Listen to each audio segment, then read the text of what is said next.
опиумын овогтой бадарч ахтайгаа ярилцлага хийгээ сууж ийн гэж ерөөсө бодсонгүй. Ийм юм ярих юм бол би ярихгүй. Дээр үе чинь та нэг нэвтрүүлэг хийгээд л тийм ээ. Хүн гэж юмдан оршлонд бууж мардод буцахын цагт ухаардаг бололтой юм. Юуны өмнө би үзэгч төмний өмнө танаас хүлцэнгүүгээр одоо уучлалт хүсэх ёстой, хүнийхээ ёстой. Нэгэн цагт өвчхинжиж таны нэр хүндийг алдаж таныг үтгэж явсандаа хүлцэлж хүлээж авна. Тэр ч одоо хэдэн он билээ. Тийм баа. Ярина гэж одоо ойлоод охирсон хоёр. 17 жилийн эксперт. Ингээ үзэгчид одоо энийг ойлгож явах намайг. Энэ жоб курсаар өгөөд сүүлд нь шүүх хурал болоод шүүх хурлангууд батлаг битээр цаагаатж байгаа. Яг л ямар ч холбоотлоггүй, ямар ч утга учиргүй юм байгаа байхгүй юу? Эзэн Алдмаагийн Батулга бишээ гэдгийг би сүүлд мэдсэн байхгүй юу? Ямар ч үс 90 хүнийхээ хувьд би тантай ойлголцлаа гэж бодож байна. За би тэглээгээд бас өөртөө чинь ямар нэгэн байдлаар занал хил бол янз бүрийн юм хийх ёстой байгаагүй шүү дээ. Тэгээ за яг энэ хизээ нэгэн цагт учир нь олдноо. Ер нь эцсийн мөлийг тарьгээд явахгүй. Надад өөрөө хэлсэн шүү дээ. Эр хүний замын үзүү урт гэдэг чинь энэ шүү дээ тэгээ. 3 2 1 гэшир. Бусад үндэстэн ердөө 30 жил дүсрэнгүй хөгжиж чадаад байхад бидний алдагдсан 20 жилийн уг учир шалтгааныг бид ойлгож хөгжих. Москвагийн түүхий эдийн баазаас Бээжингийн түүхий эдийн бааз болж хөгжлийн садаа болсон хэрэглэгч сэтгэхүйгэн өрөх хүүхдүүдэн хүлээлгэн өгөх гэдгэн сонгох цаг ирлээ. Монголын радио хятадаар мэдлэхэд би үхнэ. Тэр өргөн нарийн төмөр замын тухай ярих юм байна. Хэн хэнээс яриа ах вэ ерөнхийд? За. Инээж байгаа л улсаа зардаг ийм усуд их байна. Ингэж ойлгож бишээ. Хин зах зээлээ өргөтгөж чадж байна уу тэнд ноёрхож байдаг энэ л нөлөөллийн асуудал яригадаад байна шүү дээ. Ерөөсөө маргаан чирэх маргаан татах асуудал багт бишээ. Гал дээр шараад ичиж мэдэх байх шүү. Та одоо их тайван надад хэлээд өгдөө. Би нэг юм ойлгохгүй. Энэ бооны нохоо нутагт юу ярьд? Түүх гэдэг бол ямар учиртай вэ гэж.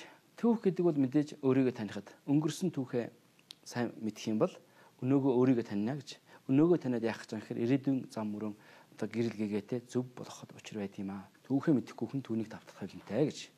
Тэгэхээр төмөр зам бол 200 жилийн өмнө энэ хүндрэлтэнд эрэхтэй бол маш их багтаамжтай. Өндөр хэмжээний хүнд тээврүүдийг бий болгох одоо тийм л эхний лалхан байсан байдаг. За энэний дараагаар одоо чинь Монгол тавигдсан төмөр зам геополитикийн зорилгоор тавигдсан. Ачит нь манай зам ардын аж ахуйг хөгжүүлж эдийн засгийг баяжуулна. Өргөжлөж байгаа улсыг нь улам түргэн мандуулна. Энэ бол Оросын эзэнт гүрний удаан хугацааны мөрөөдөл байсан 100 жилийн тэртээ бол өрөнд орныг холбох. Сибирийн төмөр зам Орос орнд ямар ч ашиггүй байлаа ч гэсэн энэ замыг одоо чинь өрөнд орныг анх удаа холбосон. Ногдсон газрынхаа үр шимээр амьдрагч суурин ахуй соёлын төрөлттэй бэлчээрийн сайныг шилэн нутаглах нүүдэлчин ахуй соёл тулгарн орших тэсэж үлдэхийн төлөө бодлогон уралдуулж газар зүйн шатрын хөлөг дээр өөрийн өрг нүүдлэн сэлгсээр 2014 он хүрсэн. Өвгөд дээдэс өргөн зөв үрж нүүдлэн бодолтой хийж ирсний ачаар өнөөгийн бид оршсоор байгаа билээ. Тэгээ бид нар бол түүхээ эргэж харах ёстой. Харахтаа бас ямар үеийнхээ түүхийг хэдийд нь бид нэр хэрэглэх юм бэ те? Бидэнд одоо туршлага юу байгаа юм бэ? Төмөр зам гэдэг үгтэй монголчууд хэзээ танилцсан. Төмөр зам гэдэг юм байдсан бэ гэдэг малчин монгол хүн нүүдэлчин монголчууд хэзээ мэдсэн бэ гэдэг нь түүхэн хувьд бол нэлээд урагш байгаа. 100 жилээс ч урагш байгаа. Өөрөөр хэлбэл Арист бүр зууны сүүлээс ярьж болно. Төмөр зам тавигцаар хүмүүсийн хоорондын харилцаа нэмэгддэг, эдийн засгийн харилцаа хөгжиж байдгийн сайн талыг бол мэдэж байсан. Оросын худалдаачид бол Монголд бол өргөн нэвтэрч эхэлж байгаа. Арист бүр зууны сүүл 20 дугаар зууны ихэр. Хэрвээ Монгол төмөр зам тавьчих юм бол Оросууд Монголоос зөөж исэн тэр бараагаа 500 дахин хямдруулж болно гэсэн тооцоо хийсэн байдаг байхгүй. Төмөр зам тавих юм бол Оросуудад ийм ашиг орох нь шүү дээ. 1870-аас 1900 оны хооронд, 1870-аас 1920 оны хооронд Монголд Оросын 100 гаруй экспедиц ирсэн байдаг. Олон янзын чиглэлийн байгалийн, газар зүйн, эдийн засгийн, цэргийн. Тэгэхээр энэ бүх экспедицийн судалгаа юу хэлж байгаа гэхээр зэрэг ерөөсөө төмөр зам барих бүс нутаг хаана байж болох вэ? Тэнд ямар ашигтай тэр бүх судалгаанууд явж байгаа байхгүй. Ядахна Монгол дээр тавихаа бай гэхэд Монголын хэрд ойрт тулъя. Ирхүү төмөр зам тавь.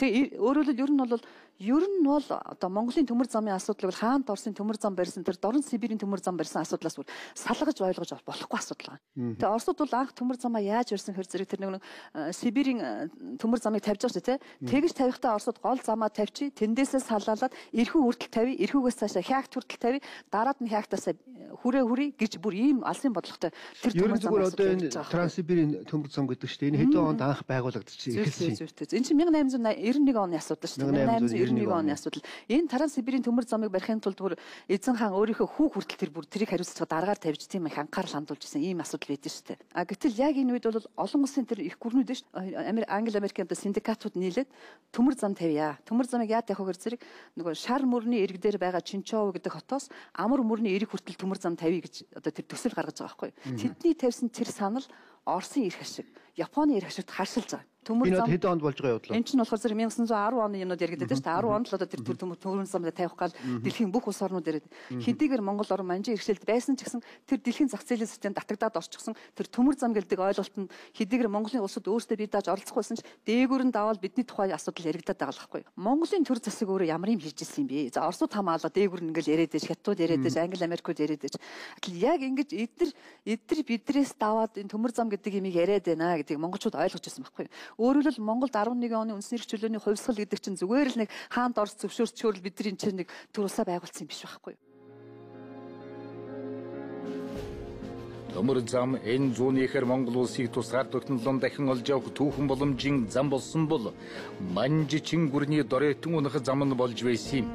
Харин 100 жилийн дараа өнөөдөр монголчууд бидний хувьд эдийн засгийн бүрэн тусгаар тогтнолд нарийн өргөн царгийн аль нар нь хүрэх вэ гэдэг асуултыг төмөр зам түүхийн өргө дээр дахин бидэнд тавилаа. Хүн тачаата замнын галтгийг нааш гэртээ 10 цаг нааднаад явуул. Гэтэл яг ингэ шинээр байгуулахдаа монголчууд Оросоос тусламж гуйхдаа дандаа хүнээс юм гар тусаж гуйдаггүй. Тэдэнд хэрэгтэй байгаа юмыг мэдчихэж байгаа байхгүй. Оросд бид нар их улсыг дагаж бага улс оршин тогтнодог олон улсын гэрээ ёсоор бид нар манжаас салъя. Бид төрийн тусгаар тогтнуулъя. Та нар бидэнд тусал. Та нар манай төмөр замаа байгуул. Та нар манай худалдаагаан байгуул. Өөрөөр харилцан ашигтай тийм тавьж байгаа байхгүй. Монголчууд тусгай тогтнолоо зарласан 1911 оноос аваад гэх юм бол бид нар ямар ч гэсэн 20 дугаар зуун дэлхийн түүхийн тавсан дахиад гараад ирлээ шүү дээ монголчууд. 100 жил бид нэр одоо хүндрэл бэрхшээлийг туулаад хөгжил доройтлыг үзээд үе үеийн төрийн зүтгэлтнүүд энэ хоёр том гүрний дунд геополитикийн бид нэр бас том тоглолт хийгээд л ирсэн байхгүй. Өнөөдөр бид нэр тийм зөв тоглолт. Өнөөдөр бид нэр монголчууд өөрсдөө голох ёсгүй байхгүй юу? Манжичин улсын доройтлыг далимдуулан 1911 онд монголчууд тусгаар тогтнолон түүхүүлсэн үйл явдлыг дунд зэрэг улсын ерөнхийлөгч Ёншика зэмлэн бүрүүшааж тусгаар тогтнолоос татгалзаж дунд зэрэг улсын хрянд эргэн нэгдэхийг шаардсан захидал сануулгыг удаадаараа илгэн ятгсан ч хүссэн зэрэг удаан хүрч чадаагүй тул төмөр зам барих нэрийн дор Монголыг өөрийн болгох оролдлого хийж эхэллээ. Үүний үрдэл болгож эд материалын хомсдолд оруулж хямраахыг зорилоо. Үүний дараа 2 жил орчмын хугацаанд Хятадын хаалган хотоос Ар Монгол руу нэг ч жингийн цуваа гаргаагүйгээс Монголд цай гурилын үн 3 дахин өсч гажигдал хомсдол нүүрлээ. Түүнээс ердөө 2 жилийн өмнө олон өргөгсний анх дугаар оноо тун хуглан заралцгаач төр улсын хаан эзэн мэдэх хэрэгээр багтан хөөрч байсан монголчууд тусгаар тогтнолон үгүйсгэн Бээжингийн талыг баримтлагч ноёдын хатгаасаар ханд Чингван сайн ноён хан тэргүүтнийг зөвхөн зэмэлсгэж чин сэтгэлтэй гүн харчин баян төмрийн хайсанг гадуурхсаар өвөр Монгол руу зостын чуулганд нь буцаалаа. Британий армийн дэслэгч Джеральд Чарльз Бинстин Монгол дайсан тэмдэглэлдэн замын туршид ямар ч худалдаа намаа таарсангүй. 1913 дугаар оны намрын ихэнх хүртэл халахад бараа хомсдох боллоо. Оросын худалдаа хангаж дийлэхгүй байна. Хүрээний засгийн газар буулт хийснээр 13 оны 10 дугаар сард Хятадын жингийн цуваа хаалганаар дамжин ирэх боллоо гэсэн байдгийг.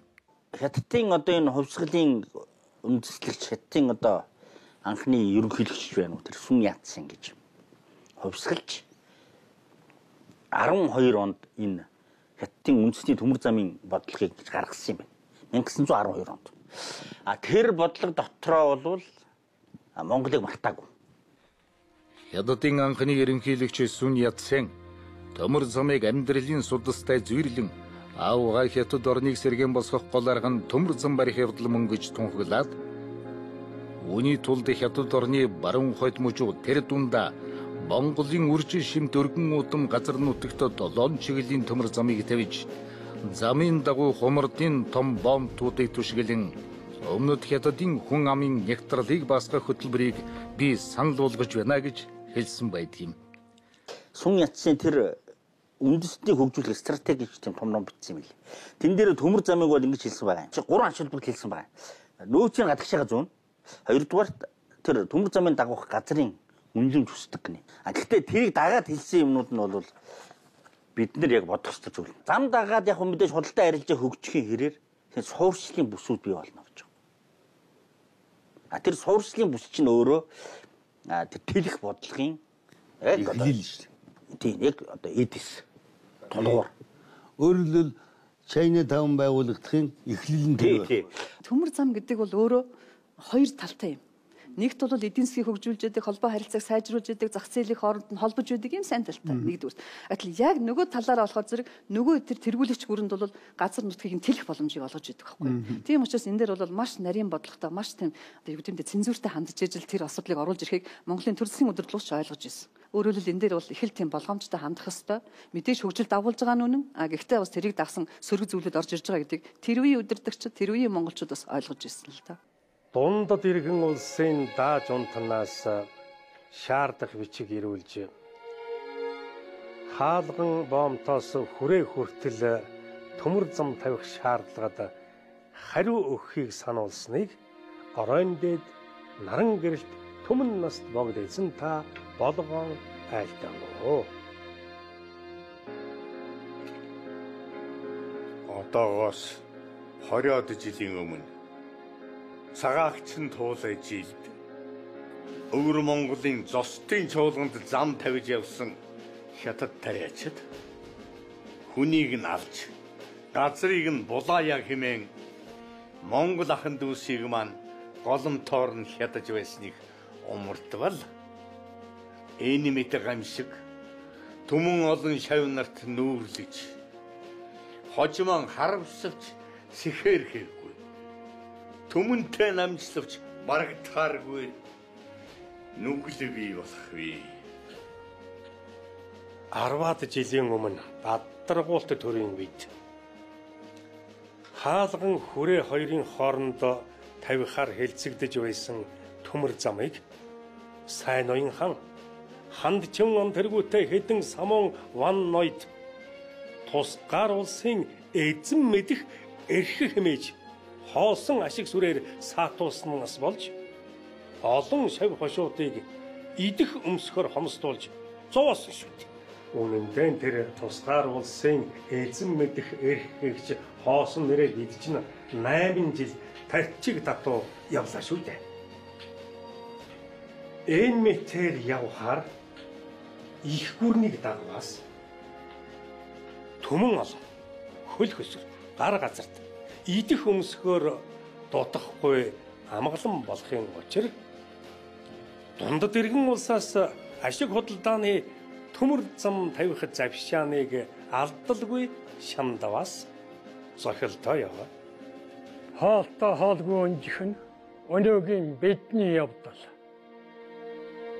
Монгол төр мөнхөд оршин буйн учир өнөө бид хотоодны гачаалаас болж хоочин ирээдүйд цөв суулгахгүй хэмээн би имэж байна. Төлөөний төшөмд чингээ болон тэрнийг дагагч зарим ноёдын үгээр бол төмөр зам нь өдөртөө 10 жингийн цуваатай тэнцэх ачааг тээвэрлэх ачтай тустай боловч өнгөрсөн жилээс хаалган хотын бомбын иргэн улсын 8-ачны аманд орж хямд төсөр зардаг арьс шир адуу мал маань 10 хормын дотор тэрнээс ч баг үнээр зарагдахгүй хэмээн бодно. Мадаргуулт төрийн үеэс Бээжинд өгч байсан хариугаан мөн одоо дунд дэргэн улсын дааж унтад хэвээр нь өгдөг. Тавих цаг нь болоогүй. Энэ бол мэдээж геополитик, геостратеги үүднээс хандаж байгаа хэрэг л дээ. Тий. За тэгээд ийм бодлого бол энэ үеэс ихтэй явтай. За тэгээд энэ үед бол ямар юм яригддаг вэ гэхээр урдлаас бол одоо ингээ хаалган хүрээ хаагдсан одоо төмөр зам тавина гэж одоо урдаас зам тавьж эхэлсэн. Тэгээ богд бол тэр үед дуртай биш байсан гэж. Ягаад гэхээр энийг дагаад хаттын соёл орж ирнэ. Бид бол урдлаас одоо салж байгаа. Байдал хэрэг. Санснаар бүтсэнгүй. Жалхан цодогт мандсэр одогт нарын үгийг таашааж байна. Тийм ээ. Одохгүй автономид эрхээсээ татгалцсан загтлыг дунд дэргэн улсын их жунтанд илгээн. Хааштай төмөр зам тавих эрхийг дунд дэргэн улс шийтгэн мэдэх тухай чинийд мэдүүлэн тохирсон байгаа.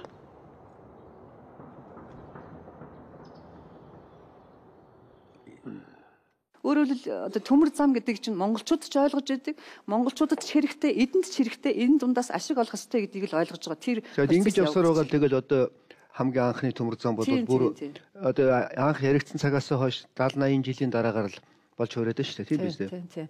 1949 онд Улаанбаатар төмөр замыг ашиглалтанд өхийн өмнө 26-наас 29-ний өдөр Бүгд найрамд Монгол Ард улсын ерөнхий сайд маршал Чавлсан Зөвлөбөт улсаас Бүгд найрамд Монгол Ард улс сууж исэн элчин төлөөгч Приходов хоёр шалгалт хийгээд ерөнхий сайдын хэлсэн үг бол энэ зам бол Монгол улсын хөгжил дэвшлийн зам болно. 1949 оны 11-р сарын 7-ны өдөртөө анх удаа Улаанбаатар хотод анхны галт тэрэг орж ирсэн. Та санаж байгаа ёстой тий. Сталины зурагтай тий. Галт тэрэг биш чи паровоз орж ирж байгаа.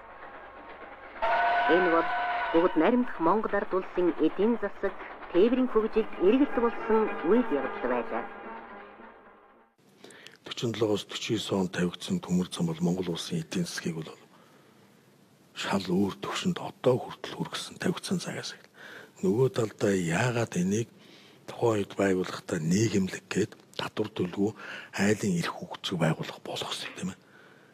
50-50-аар. Энэ чинь бол хувь цаанч одоо зарагдах хэрэггүй ингээд хийсэн. Энэ бол маш том одоо геополитикийн хувьд бол тэр үед бол маш зөв алхам яжсэн. Одоо 1949 оны 6 сарын 6-ны алдарт гэрээнээс хойш өнөөдөр хүртэл 65 жил одоо энэ зэрэгээр Монголын ард түмэн өнөөдөр хөгжсөн. Төмөр зам гэдэг бол хуурай газрын хамгийн том геополитикийн дэд бүтц. 100 жилийн өмнөх монголчуудад түүхийдэн зөөх төмөр замыг урагшаагаан татах үгүй юу гэсэн асуултын хариуг өгөх мөч тулгарч яг л одоогийн шиг маргаан зөрчил дунд хэлэлцэгдэж байлаа. Тэр цагт ашгийг биш алсыг харсан дээдс маань үгүй гэдэг хариуг өгч чадсан байдгийг. Харин өнөөдөр унсан нэр хүнд баллаж сүйтгэсэн улс орныхон өмнө хүнд байдалд орсон эрх баригчид харамян хохоолох ихтэй тим гэж хэлэх гэж байна. Хэвлэл бүтээгдэхүүнийг дэлгэсэн анхаарал хандуулахыг хүсэж байна. Одоо ер нь тун утахгүй манад 3-4 чиглэлээр юм нарийн төмөр зам тавих гад их хурлд шийдэх гэж байна. Тэр тавих гэж байгаа чиглэлийн зургийг би энэ хиний Сүм Яцсины гаргаж ирсэн зурагтай ингээд давхцуулаад үзэхээр яг таарч. Манай нөхдүүдийн хийгээд байгаа зурагтай ингээд давхцуулна шүү дээ, тий. Тэгэхээр яг байж байгаа. Би яст ям хараа зэр байгаа яг гэж явж яах юм бэ? Тэгээ дотроо 102 жилийн л одоо тий. Тий. Би тэгэхээр тэр үед миний гайхсан юм. Тэр үед оюутлогоод ямар нэгэн байгааг тэр яаж мэдчихсэн юм. Сон багаад байхгүй. Нарийн Сухатад мөс байсныг яаж мэдсэн тий. Өөрөөр хэлбэл тэр хүн 1912 онд бодож байсан зүйлийг бид нар одоо ингээ гүйцээж байна. Одоо бид манай урд төрчүүд нэг юм гайхамшигтай шинжлэр өгдөг. Миллиард 200 сая хүн маш дуулууртай, сахилга баттай, хариуцлагатай, даруу энэ ард түмэн өнөөдөр ажилтуржүүлсэн ямар ч хувцас аль ч улс оронд олсон made in China байгаа. Юу гэхээр үндэсний онцлог хүлээдэг. Заавал одоо гэж адгаад ингээд ахгүй тий. Тохиромжтой цагийг хүлээгээл хэвдчихдэг. Одоо ямхаар ахих гэдэг байгаа ш. Ингээл яваад тий. Тэр тохиромжтой цаг нь одоо болчихсон юм шиг. Өөрөөр хэлбэл 12 онд тэр гаргасан төмөр замын бодлогыг өнөөдөр манай Монголын төрийн түвшмэд гүйцээж өгөхөөр ингийн тохиргоо явагдаж байна гэсэн. Тийм бодол төрсөн. Зүгээр Монгол хүн өөрөө энэ тусгаар тогтнол энэ бүх юм 1-2-3 хүн юанаар хэмжүүлж магадгүй. Тэр нарийн зэрэгээр нь тавиад хэмжээний нөөцийг богино хугацаанд экспортлох ийм асуудал ярмаар байна. Тэр асуудал нь хятадууд авч биднэрт өөрсөнд байна. Энийгээ бид анхаарах хэрэгтэй болж байгаа. Бид нэр өөрсдөө эрх чөлөөгөө тусгаар тогтнол үн цогцоогоо худалдаггүй байх хэрэгтэй. Нөгөө Хятадын одоо 1921 оны манай хаадууд чинь данжаад нарт хамгийн юм өгсөн байсан шүү дээ. Ингээ өрийн бичгэн дарагдсан. Ямар цэргийн төмөр зам баривал эдийн засгийн хувьд үр ашигтай, техникийн хувьд хамгийн боломжтой байдгаа гэдгийг шийддэг. Тэрнээс биш их хурл засгийн газар бол төмөр замаа бариа гэдэг шийдвэрэл гаргах ёстой. Тэгээ ер нь инээж байгаа л улсаа зардаг ийм улсууд их байна. Сүхбаатар ДСБ Тонголох сайхан Сүхбаатар өртөөнөөс 2601-р галтрыг 21 цаг 00-д явлаа. За мэдлээ. Одоо энэ нарийн төмөр зам тавихаар ямар юм үүсэх вэ гэхээр ийм байлээ. Энд чинь нөгөө зүүн баруун хүрдтэй машин гэдэг шиг стандарт нь хоёр өөр юм байна. Манай төмөр замчд бол нөгөө Орос стандартаар зургах төмөр замаараа. Тэгэхээр нарийн төмөр зам руу очихоор дохио зангаа хүртэл өөр болоод тэр нь болохоор бэлтгэдэггүй. Бэлтгэдэггүй болохоор яг үг гэхээр бэлнээр нь хятад төмөр замын ажилчид. Ажилтны мэрэгжилтэнгүүд ирнэ гэсэн үг шүү дээ. Тэр нь бол баталгаатай. Хятадын технологи орж ирнэ. Тантай нэгдсэн сүлжээнд орон тэнд ажиллах хүчний асуудал шийдэгдэнэ. Хятад төмөр зам ажилтаа бэлдэн хятад инженер техник ажилчид маш орж ирнэ гэсэн ийм л бот байдал.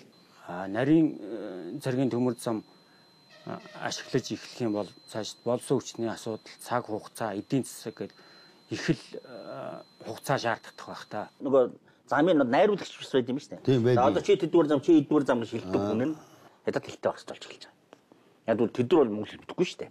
Яг миний бодлоор нарийн цэргийн төмөр зам тавихад одоо шинэ болсон хүчин бэлдэх асуудал байж гин нарийн цэрэг таарсан тийм замын тоног төхөөрөмжүүд дугуй мууч нарийн цэрэг таарсан тийм хөдөлгөөн шаардлагатай болно. Ер нь энэ нарийн цэрэгтэй байлгая гэдэг асуудал бол тун ойлгомжгүй байгаа. За ер нь бол нарийн цэрэгтэй төмөр зам байна гэж үзэх юм бол энэ ч одоо бүх байдал өөрчлөгдөнө гэж ойлгож байна. За замаасаа хэсүүлэл хөдөлгөөрөлтгүн зүтгүүр богоон өртөө зүрлэг богоон депо зүтгүүрийн депо энэ бүх зүйл өөрчлөгдөж дахиад шинээр зам барих гэдэг бол байж бошгүйгээр санаа тогтмааргүй тийм их хөрөнгө оруулалт шаардах ажил байна гэж ойлгож байна.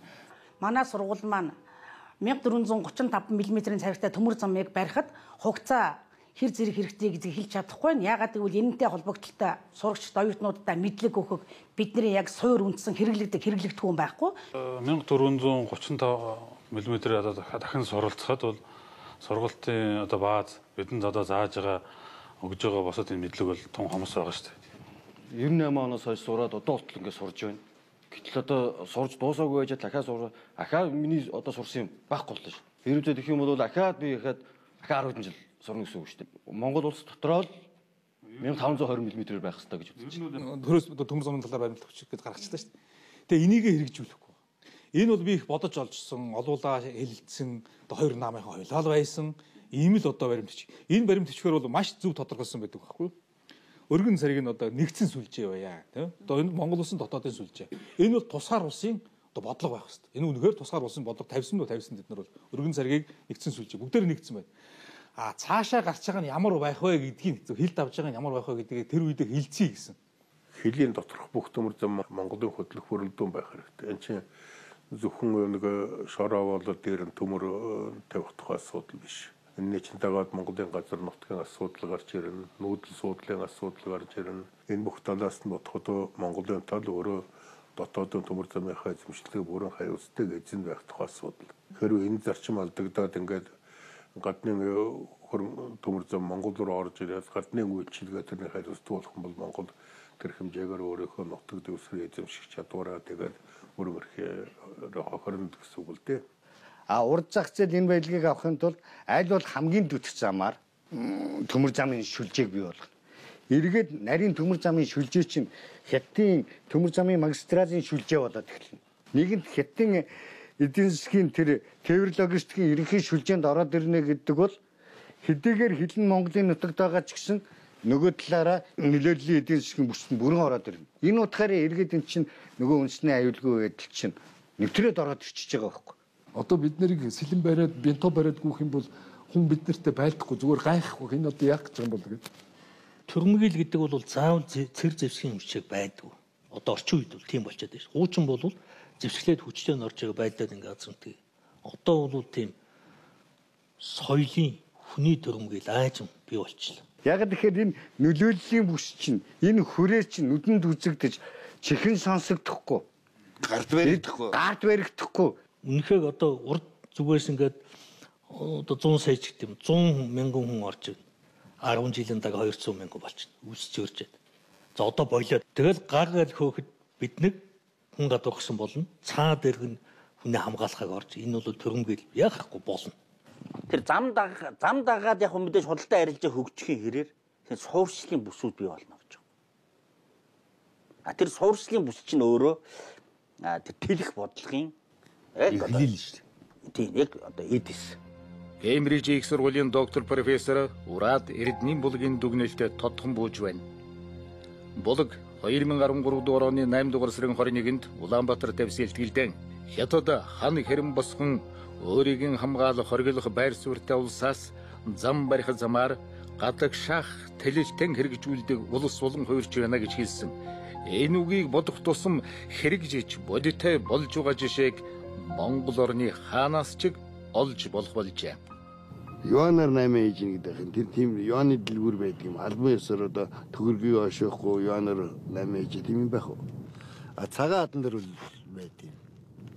Тийм үү? Тийм дэлгүүрүүд бол байдаг. Ер нь яг харьцангуй бас яон орж ирэх юм бас өмнө хэлийн дагуу ойрхон байдаг болохоор тэгээд тууд орж ирэхлээр Монгол бүрийг авчихгүй яон авах уу яоноор 8 ээж гэл. Тэгэхээр бол тэрний аваад тухайн ханшаар нь бид нас авч байгаа.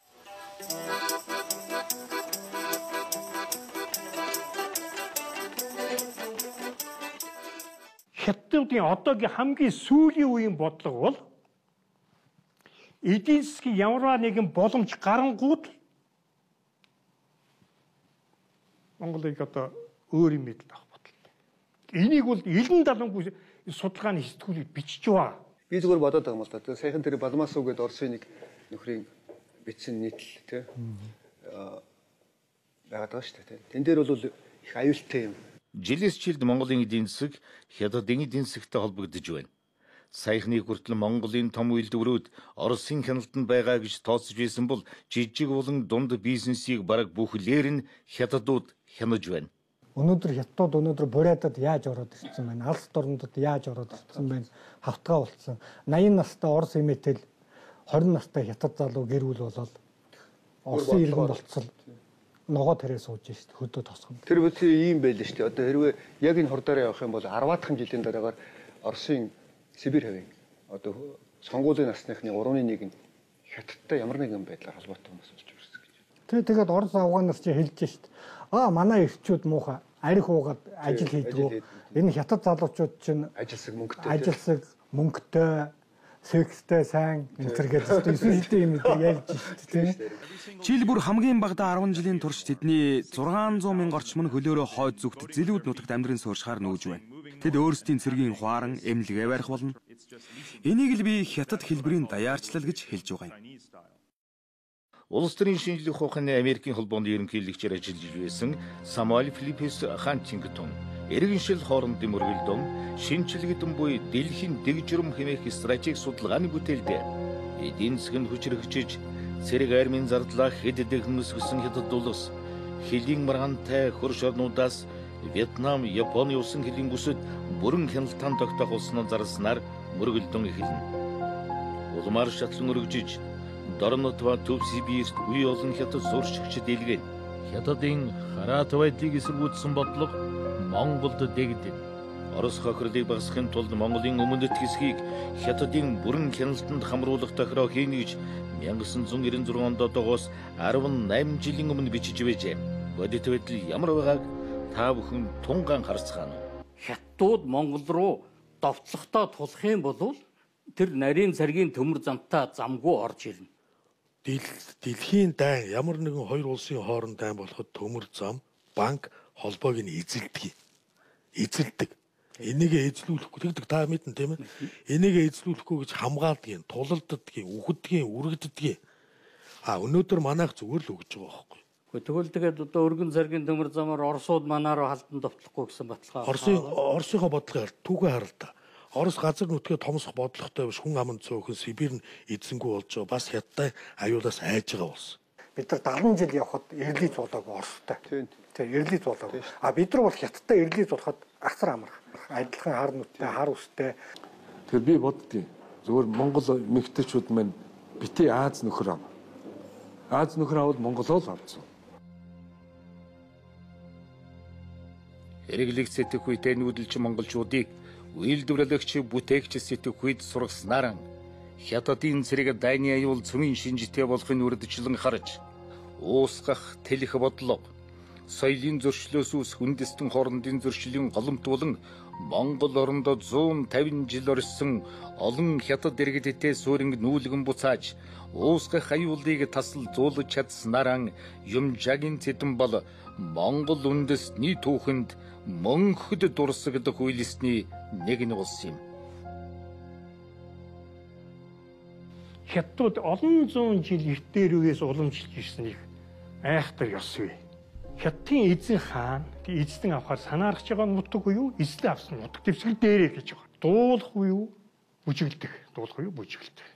Гэтэл манад энэ явдал болсон. Баг банdig ерөнхийлөгчийг байхад хэд он Жинзэмир манад ирээд дуулаж бүжиглсэн. Одоо 20 жилийн дараа энэ хүн ирэх гэж байна. Ер нь хар хайрцны бодлого байдаг юм манай төрд. Тэр урд нь бол бас бодлого байсан юм байл. Тийм төрмөл Монгол ухаантай ийм хэсэг төрийн хүмүүс байсан баг альч үед. Манжи үеч байсан, 21 онч байсан, 91 онч байсан баггүй 91 хүртэл. Тэр хүмүүсийн буйнаар бодлогыг бол бариад тэтгэн заримдаа арчигдаад, заримдаа шахагдаад, заримдаа алагдаад ингээд л бодлого бол яваад л байсан баг. Ямар ч бас ингээд зурлал 91 оноос тасарсан баггүй. Үнэхээр би одоо тэгэж хэлэхээс зовхгүй нь одоо нэгэн тэрэнд оролцсон учраас яагаад тасарсан? Хэсэг одоо би өөрөө тэнд орно шүү дээ. Бид нар гэдэг хэсэг юу ч мэдэхгүй нөхдүүд тусгаар болцсон. Өөртөө сая дарга гишүүн байгууллага гишүүн болоод ирсэн. Тэгсэн чинь л уучраа мэддэг байсан. Улсын нууцуудыг юм болгож одоо энэ зах зээлийн нийгэмд аваачаад тодорхой хүрээнийхэн тодорхой бүлгүүд өөрсдийнхөө ашиг сонирхлоо ашиглаж эхэлсэн. Тагнуулын байгууллага гэж жишээ авъя. Хамгийн их дарга солиосон байгууллага тагнуулын байгууллага. Хамгийн их мэдээлэл хэмжээд өгөхөд тагнуулын байгууллага нарахдаг. Яа тагнуулын байгууллагууд гэж ойр ойрхон сольж байна. Ямар учиртай байх вэ? Үндэсний аюулгүй байдал чинь холбоо, төмөр зам, банк гэж ярьдаг. Гэтэл бид өнөөдөр их аюултай байдалд орчод байгаа юм биш үү? Тухайд бол одоо холбоонд гэдэг нэг чинь Хятадын ZTE гэдэг компани тоног хөлбөмбөдөд хийчлээ шүү дээ сая 2-3 жил. Гэтэл үүнийг одоо Франц, Англи одоо Америкийн технологийн төв газрынх нь бол шууд мэдээлэл гаргасан. ZTE компани энэ дахин дамжуулах төхөөрөмжүүд нь болохоор өөрсдөө мэдээллийг хуулан тусгай файлаар ингээд мэдээлдэг байна. Тийм учраас үүнийг бол одоо төрийн албаны харилцаа холбоо үндэсний аюулгүй байдлын үүднээс энийг бол хэрэглэхийг хориглож байна гэдээ анхаарал хаагдсан. Гэтэл бол манайхан өөрсдөө тэрийг аваад ерөөсөө шууд бүх шатнд хэрэглэсэн байна. Гэтэл үүн дээр одоо шил манай тагнуулын байгууллага зөвлөмж гаргадаг юм уу? Гадаад харилцааны яам одоо зөвлөмж гаргадаг юм уу? Энийг одоо хэн ингэж шийдэд байгаа? Тий, холбооны. Тэр бол энэ бол бүхэлдээ буруу юм аа. Бага бандаас ихтэй юм аа. Гэтэл сая банк оруулж ийн гэж ярьсан шүү дээ. Наад банкнд ч одоо бүр манай Монголын нэлээд том нэртэй банкир хэлж байна л шүү дээ өөрөө. За ер нь баг эрхчлөлттэй гэж өнгөрч улсгалан явснаас затгалан хамааралтай амьдцгаа гэдэг ингээ өөрөөсөн мэл. Хятадын банк орж дэлхийд дөрвд ордог банк нь орж ирлээ. Энэ бас болохгүй. Эдийн засгийн асуудал манай арилжааны банкудад хүн дээр цусан шүү. Эдийн засаг ер нь өөр тийшээ эргэх байхаа. Яагаад одоо тэгж байгаа? Надаас өөр амьтад энэ дээр үйдэх юм уу хайшаа юм бэ? хохот Монгол мен өрсөд дэлхийд холомтоо бадран дэвчмэ. Энэ одоо системтэй л одоо их хайхтай том бодлого гэж хагдаад байгаа. Одоо шинэ өмнөд төршийн одоо уламжлалт бол гайхалтай байхгүй. Одоо бид нар ингээд будаатай шаацсан гэдэг тий. Тэр ингээ яаж хийсэн ингээд судалсан юм байна. Тэнгүүд уг нь бол их энгийн юм билий. Яг нь тусгай найрлагатай юм шавар байна. Тэр ингээ зуурч чагаад усан тээгээд тэгээ 300 жил. Миний хүүхдийн үгд үзэхгүй. 300 жилийн дараа хүний үеэр бол 5-6 үеийн дараах хүн. Энэ нөгөө өвөгийн зуурсан шаврын гинлээ гэл.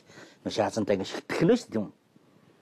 Өөрөөр тэгж их хол бодоод зүгээр энэ одоо бид энүүгрээд бодоод ш өнөөдөр нэг хямрал болцсон хэдэн төгрөг хэрэгтэй гэж бодох биш. Тэднэр шиг юм урт бодвол яасан юм бэ гэж чахгүй. Гэхдээ энэ өнөөдөр биднээс өнөөдөр их богинохон бодож буруу биш. Саадуул чи биднээс богинохон бодох яг тэр юм авчиж байна тий. Бас магадгүй бас тэгж харагдах юм байл ингээл чалко ингээл зүгээр зээл өгөөл тий. Маа 250-ыг аваа хэрглэж гэл тий. Авцны дараагаас энэ ариун өмтөд тохирчиж гэл тий. Одоо буулга түүл байлий. Ингээл хавдаад байгаа байхгүй тий. Одоо тэрэн шиг ингээ одоо чи 10 тэрбумыг амдаад байгаа гэж байна. 10 тэрбум чинь сая бондор 1.5-ыг авсан. Тэгтэл одоо ингээл хахад цацаал цалигдаа шүү дээ тий. 10 дахин хөнгөө. Тэгэхээр эн чинь энийг дагаад их юм завхарлууд явагдана. Хуучин бол аюулаас хамгаалах гэж нэрлэдэг байсан. Дараа нь аюулгүй байдлыг хангах гэж нэрлэж эхэлсэн.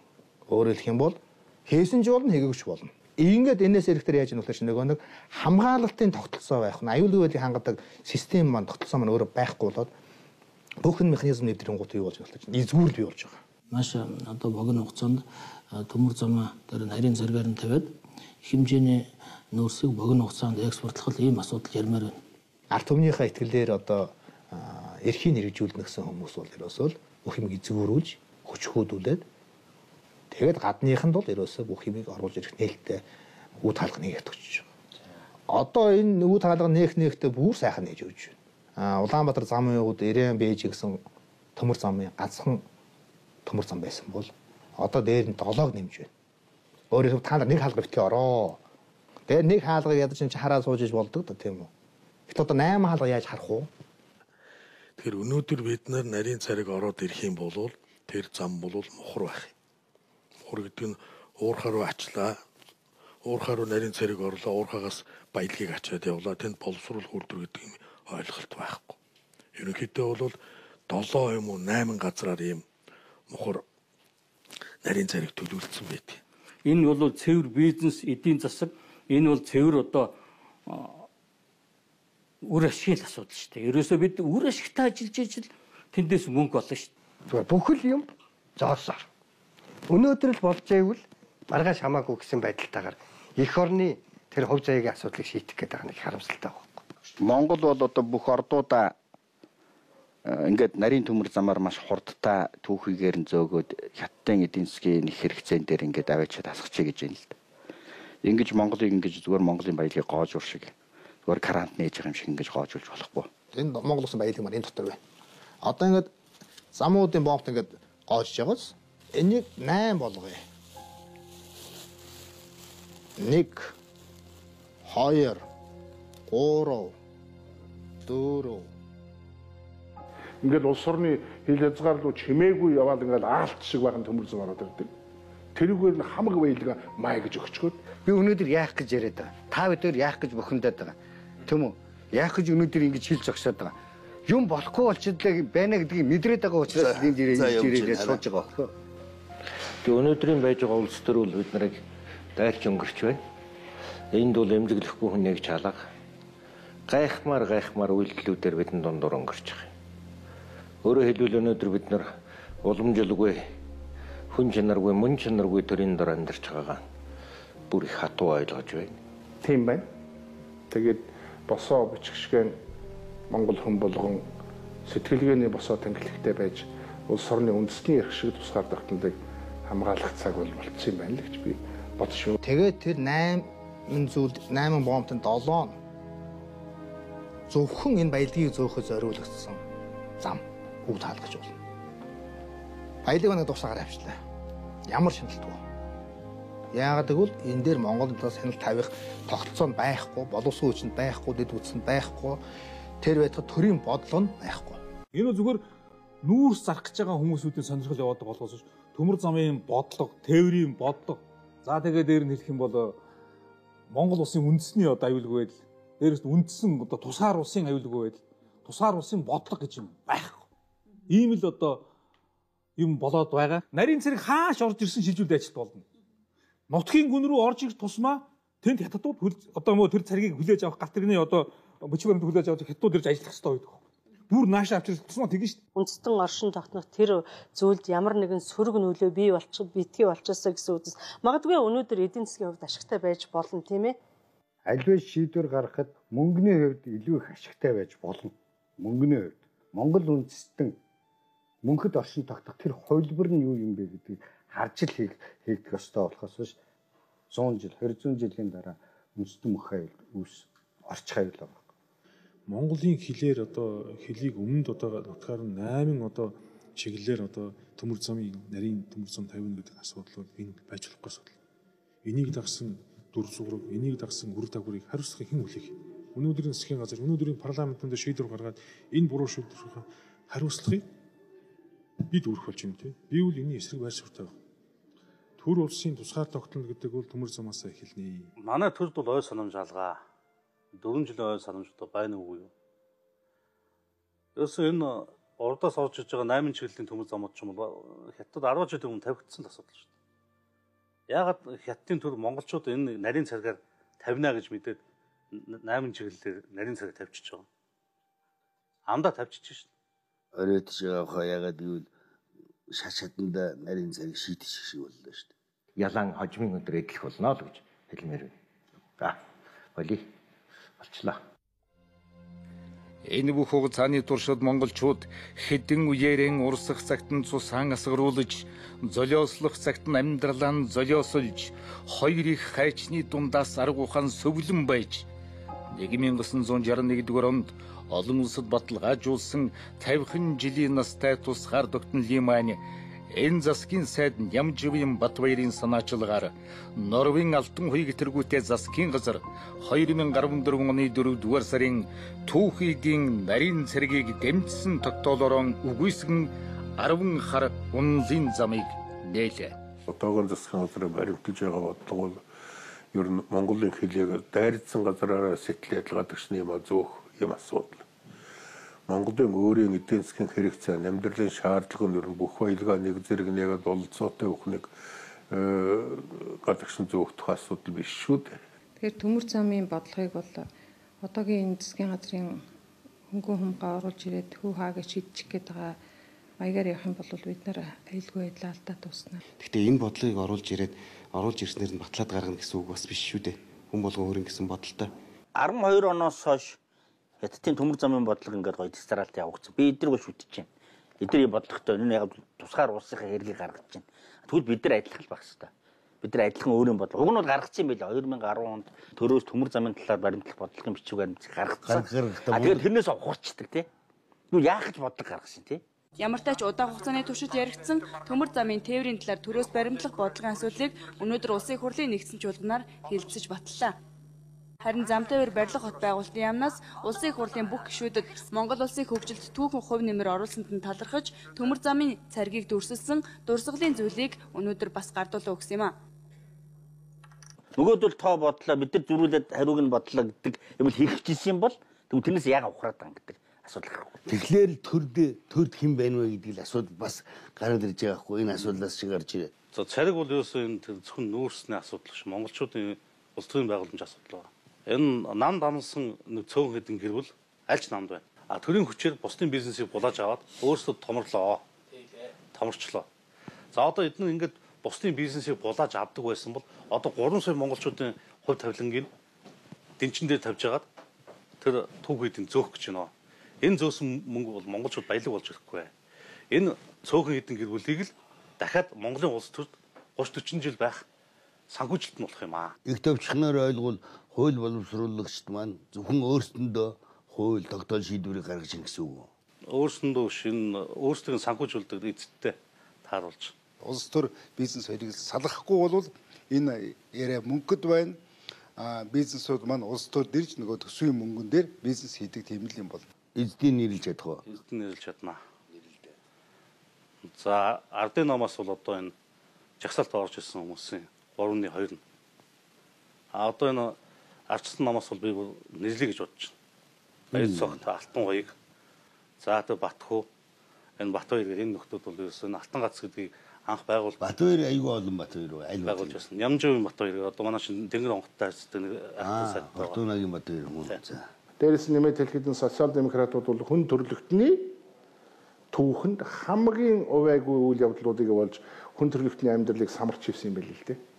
Тэгээ миний харж байгаагаар манай амьдралд энэ социал-демократууд энэ Монгол орны амьдралыг самараад дуусгана гэж би бодож байна.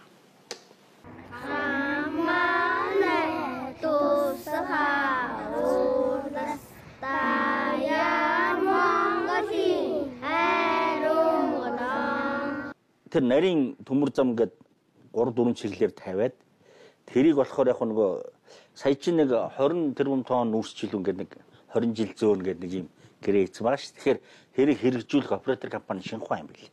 Шинхаа болохоор юу гэж хэлсэн гэхээр бид нар нөгөө 20 жил танаа төмөр замаар ашиглах төлбөр эхлээд өгчий гэхгүй. Чухал амттаа сонсгож байгаа шүү дээ. Тэгэхээр чин одоо ингээд мөнгөний асуудалд орсон хүмүүс ч дуун дээр зөвшөөрнө шүү дээ. Одоо зөвшөөрөхөөс өөр татгалзах харахгүй санал гэдэг тавьж байгаа байхгүй. Тэгэл одоо ингээд ямар ч эрүүл ухаан байхгүй. Одоо бүх юм тасалдсан. Хүн одоо ингээд 10 тэрбумыг хүнд яаж хуваарлах вэ? Ямар төсөл яах вэ гэл те. Тэгээд яг эсэргүүцэх гээд байгаа хүнийг бол за чамд нэг төсчийн төсөл зохиогоод би тэгээд тэндээс нүгнэ те. Одоо ийм маягаар ингээд бүх завхрал эхэлж байгаа юм. За тэгээд үр дүнд нь улс төр бол ингээд өрсөлдөх шин амгүй байна. Яг тэгвэл 10 тэрбумыг давж дуурах улсын хүч байхгүй шүү дээ. Одоо ардын нам бол юу ч яриад нэмэргүй байна. Хүний нийгмийн үйлчлдэг хэм хэмжээнүүд арилаад ерөөсөө амтны сүрэг шиг юм болох нь л дээ. Түр зөвхөн өөрөө өөртөө ажиллаад байгаа. Цаасандаа тоо болгочаад тэр тоонд хүрэхин тулд явах вөхөр нийгэмд байгаа олон одоо ашиг сонирхлын бүлгүүдээс цөөхөн хэдэн бүлгүүд төр үйлчлээд эхэлж байгаа байхгүй юу? Тэгээ энэ эргээд явах вөхөр цөөн хэдэн бүлгүүд бол явах вөхөр капиталыг олноор бий болгоод Монголын үндсэн одоо суур ард иргэд маань өөрөө үндсэндээ гэрэлдэд эхэлж байгаа. Африк яг ингэж явсан. Дарга нар нь хамаг эмийг хамж аваад гадныхантай нийлээд авилгал болоод идчихдэг ардам юу ч хүлцсэн. Энийг төмөр зам 50 гээл өргөн нарийн гээл яриад байгаа сонсож гинүү тав. Сонсогддог л. За өргөн ч бай нарийн ч бай тавилаа гэхэд малчтай амьдралд хэр нөлөөлөх юм болоо? Тэр юм малчдад нөлөөлөх юм болохгүй л. Энэ уул уурхагаас ашиг гарч гинүү? Гарах уу? Хэмэд одоо тийм ашиг гэж өгч байгаа юм алгаад байна шүү. Нүүрсгүй зөөсөр л байгаа. Одоо манай ард түмэн амьдрал бүрийн дээшсэн тийм зүйлүүд байхгүй. Үгд хувь тавилангаа хямдхан худалдах гэдэг л ганцхан арга замыг сонгож шүү дээ тийм үү? Тэгээ өөр үгийг сонсохгүй өөр ямар ч эрүүл ухаан те мөнгө бодтой шүү дээ. Одоо бид хоёр ингээ хийсүүлж ягаад энэ донд тэрбум доллар тавьчихэл тэгэл бид хоёр эрүүл ухаан байхгүй болно шүү дээ. Нөөдгөө хараад те тийм үстэй яг бодтой тэр л байхгүй. Тэгж харж үсхийс.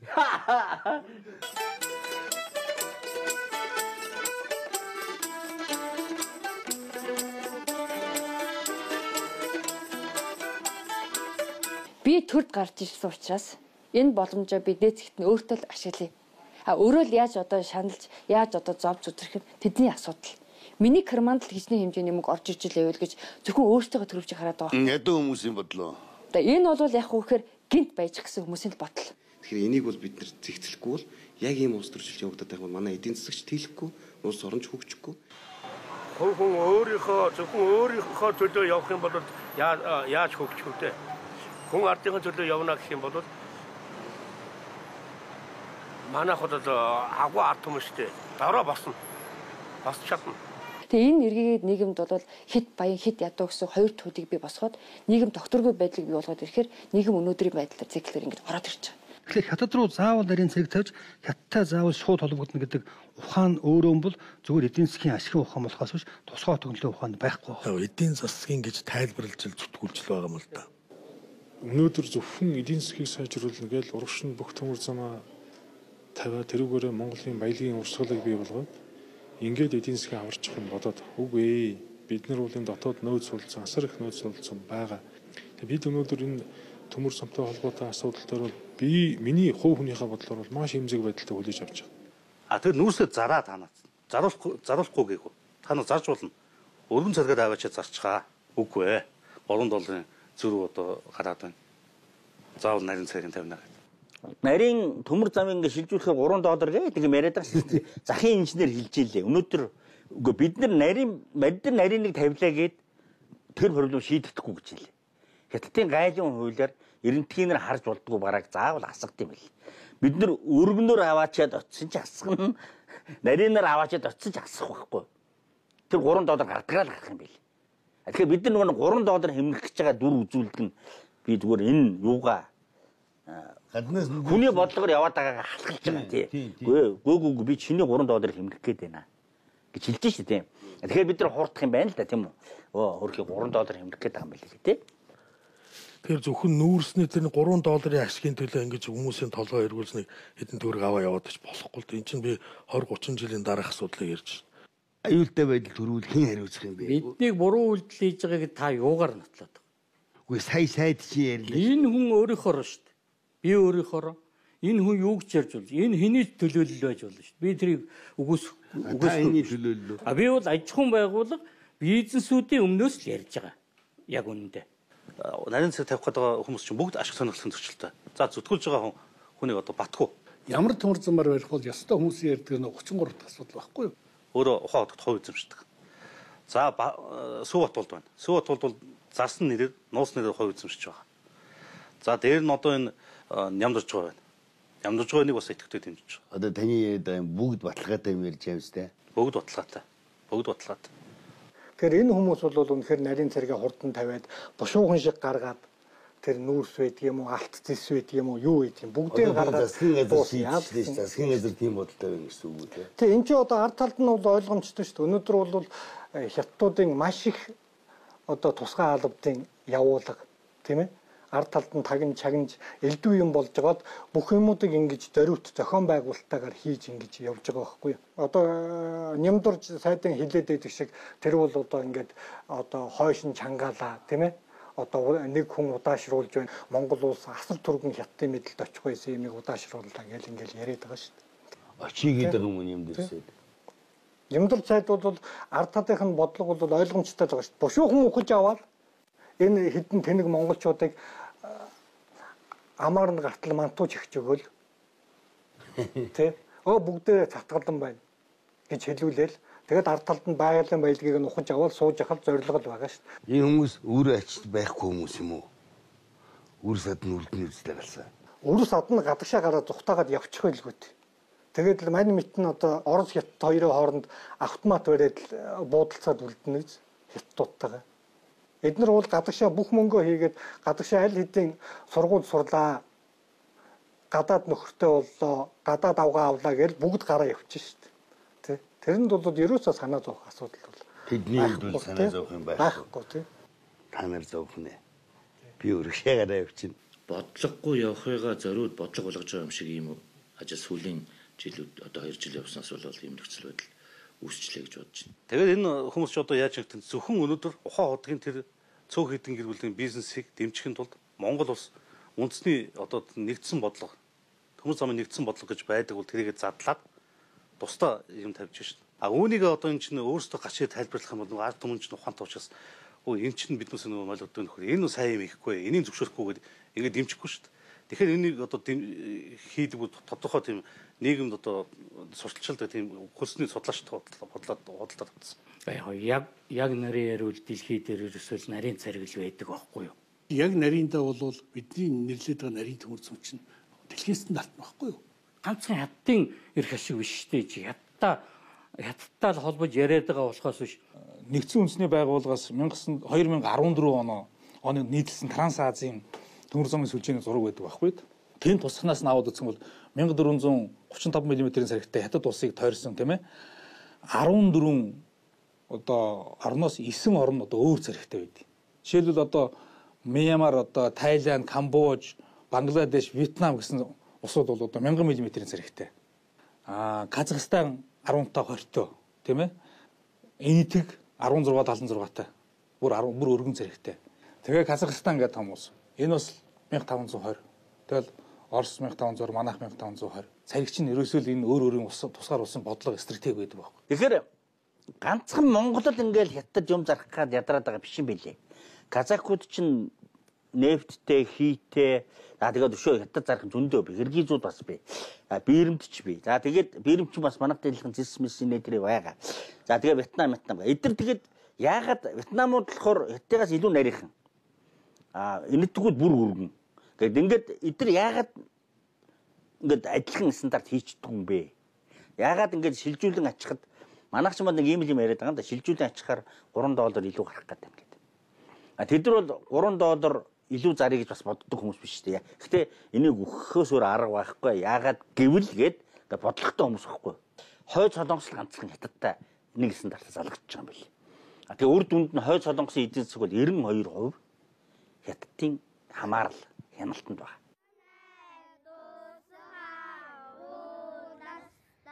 Тав тодорхой хэлбэл нарийн гэдэг нь мөнхөд түүхийд зөөх цариг.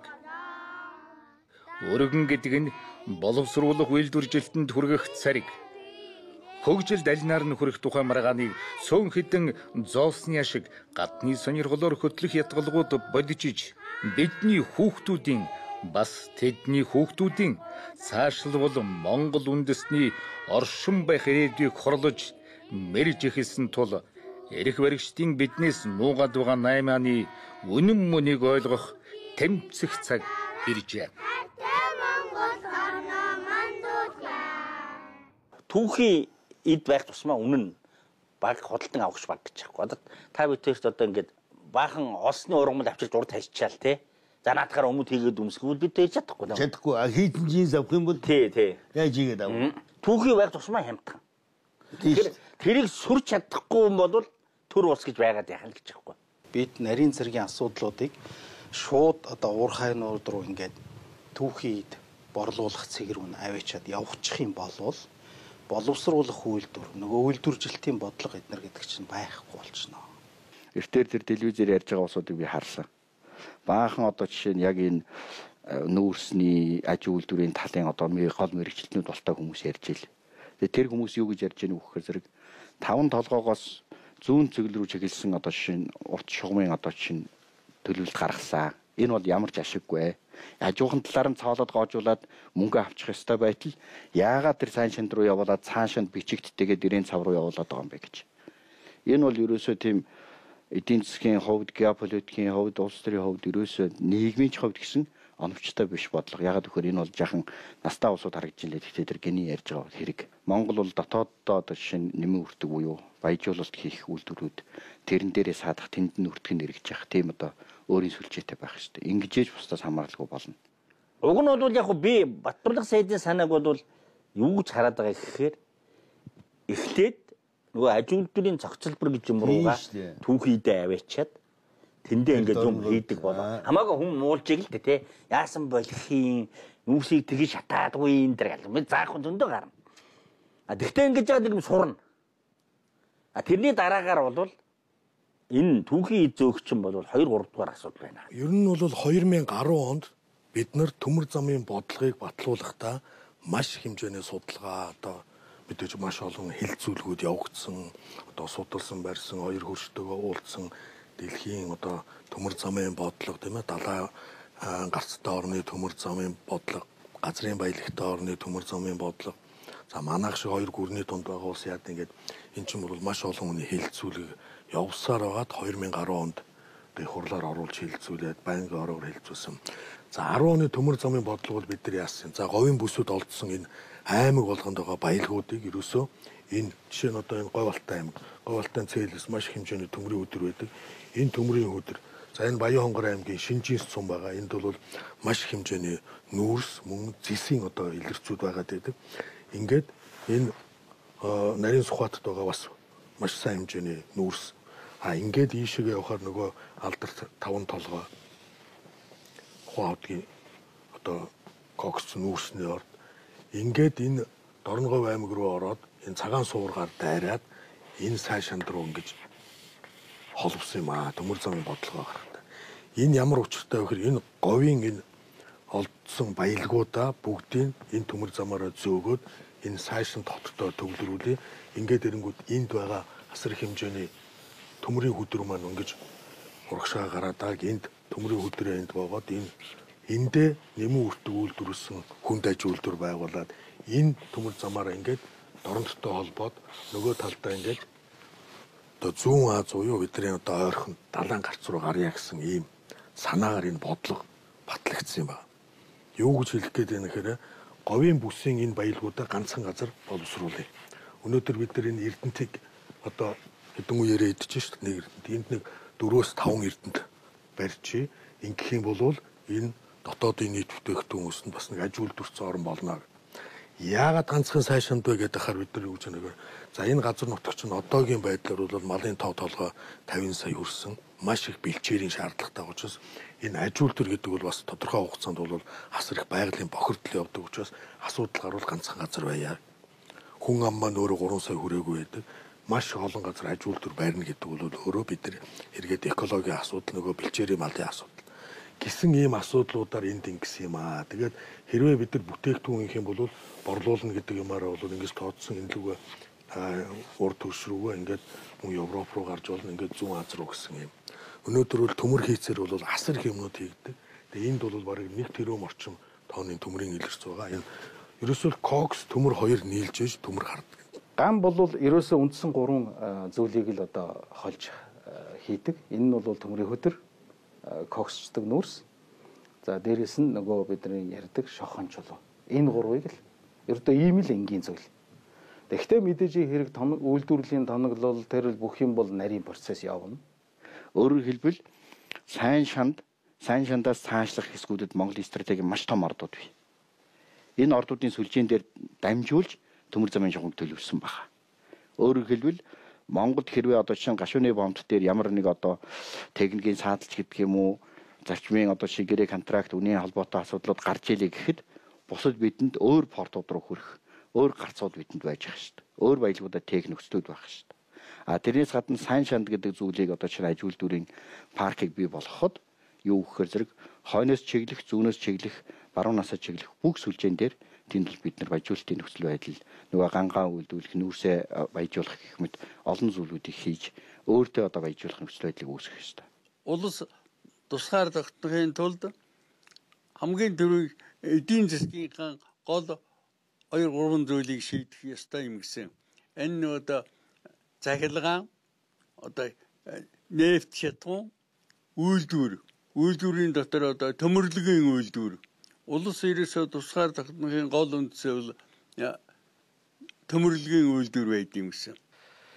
Сайн шантын аж үйлдвэрийн зохицлоор дээр бол зөвхөн гангийн үйлдвэрээр л одоо бид нар төсөөлөхэд эдийн засагт бол ганг хэрэгэлдэг эдийн засгийн салбар гэж юусэн байхгүй.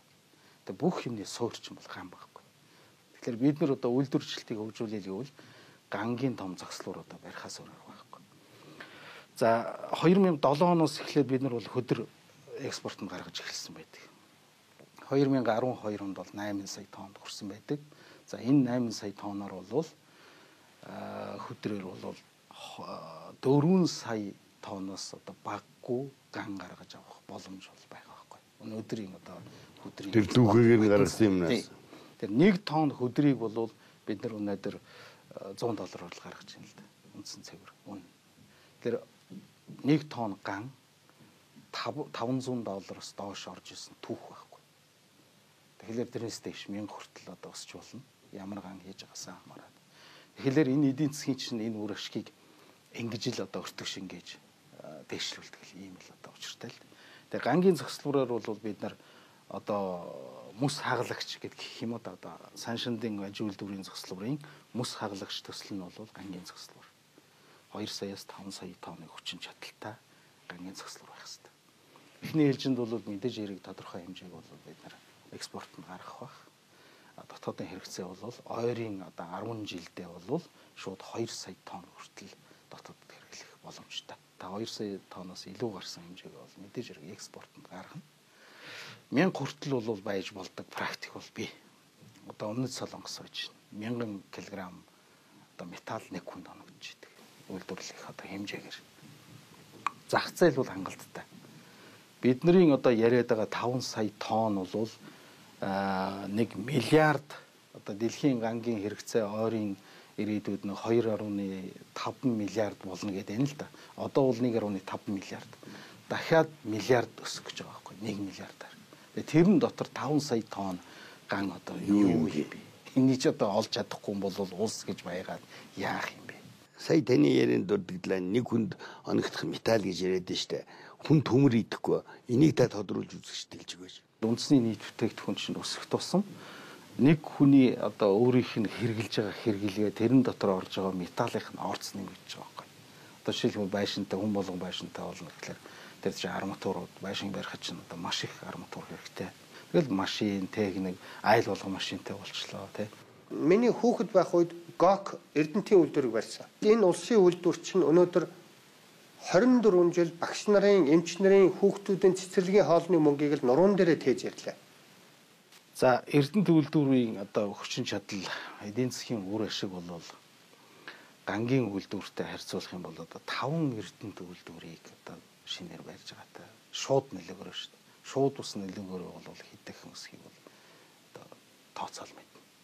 Цаашаа энэ аж үйлдвэрийн зохицлогыг хэрхэн бид нар зөв тодорхойлж авч явж чадна.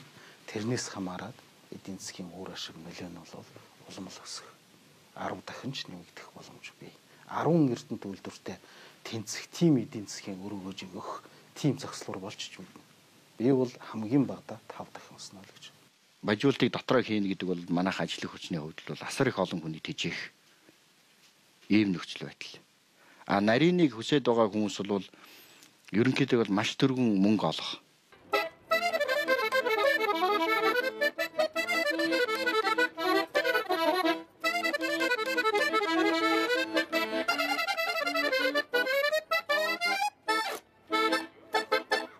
Энэ говийн бүсэд олдоод байгаа баялагуудыг ерөөсөө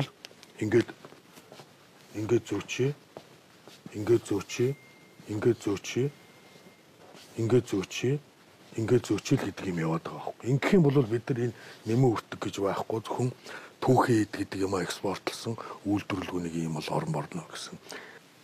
Тэгэхээр энэ улс орн гэдэг чинь мөнхийн зүгээр л нэг түүхий эдний илүүлэгч ийм улс орн болж байгаа юм.